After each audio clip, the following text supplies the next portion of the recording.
Hey guys, Justin here from the Caddis Fly Shop and Oregon Fly Fishing Blog.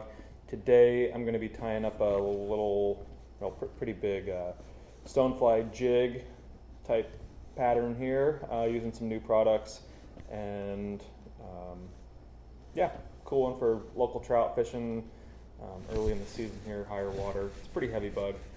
Anyway, let's get started tying this thing. Alright, so I have a size 6 Umpqua XT 500 BN black nickel and a 3/16 slotted tungsten bead in there with like 5 or 6 turns of 020 lead wire, and that's just to seat that bead and obviously give it a little bit more weight. Hairline has these cool new bead packs.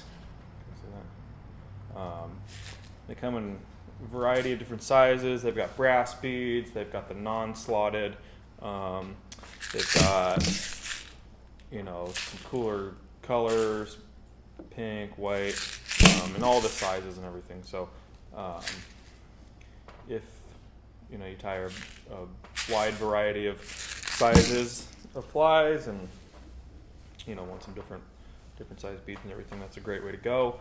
So anyway, 3/16 slotted tungsten bead on the hook there, and we're just going to start with some 70 denier Danville in fluorescent orange. I'm just going to take this thread back to the bend, just kind of get everything going here, right about there. Up there, I'm just going to flatten my thread out a little bit. This Danville doesn't get super flat like UTC, but good enough.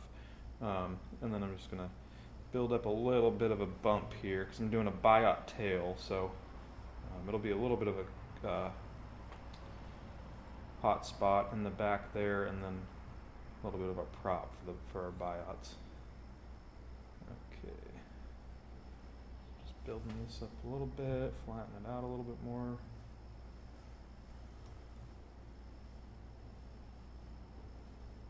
Okay, and that doesn't really, I just want a, kind of a little oval shape there. And then these are just turkey biots off of the wing feathers, because you can get a nice left and right with these. So they fork and splay away from each other. So I'm just taking one from either side, and then probably all seen biots used before, but they've got that little fork there.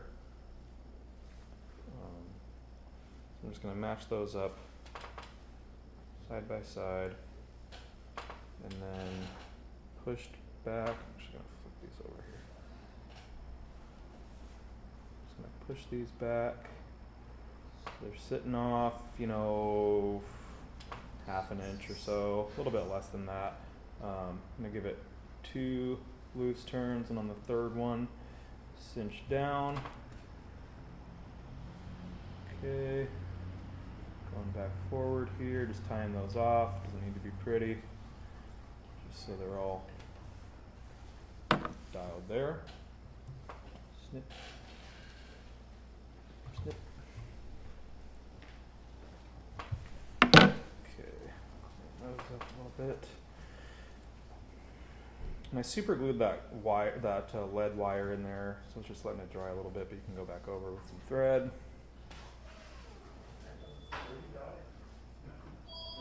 Okay. Now, this is just some black and purple fly fish food, small stonefly chenille. I'm going to take about a 4-inch chunk of that. I don't strip any of this stuff off the core. I just go for it, tie it in. It'll give you a nice even body there. Okay, back forward. I'm just going to put a little bit of super glue here for added durability. Got to be quick here because this will really soak into that, into those fibers and kind of dry quickly. So I'm going to start wrapping that right away. Don't pull too tight because I do want a little bit of little bit of bulk, and if you pull real tight on it, it'll kind of compress like you would if you were wrapping foam. I'm gonna go right up here, give myself a little bit of room, tie this off, trim it close, and then finally, last step here. This is I'm going to be using this black and purple color, but this is our lively leg brush. Really cool looking stuff. This is a 1/2 inch black and purple. Excuse me. Okay, and this is really nice. It's got that really thin wire on there, so it's pretty malleable, more so than some brushes. Okay, so I'm going to just tie this in here. Tie that wire in. Just really get this nice and secured. Okay, and then you can just kind of palmer this back. It'll be a little unruly with the legs there.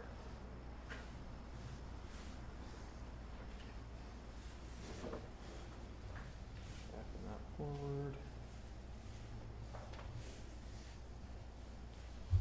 Tie that off.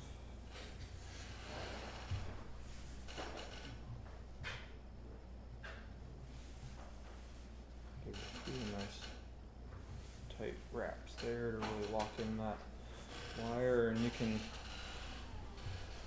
if you would, a copper wire, just kind of, I'm gonna cut it. Okay, now I've still got some kind of stragglers going here, so you can pick that out with a bodkin or whatever you want. You hit it with a brush or something. So I'm going to build up a little bit of a collar here. Another hot spot on this fly.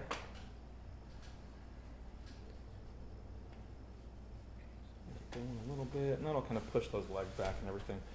Some of them I'll just pluck out like that if they're sticking forward or doing something funky. Okay, just gonna do this little wet finish here, and then we're done. Just gotta glue it afterwards. I'm gonna give this a couple of 4 or 5. Oh, hang on.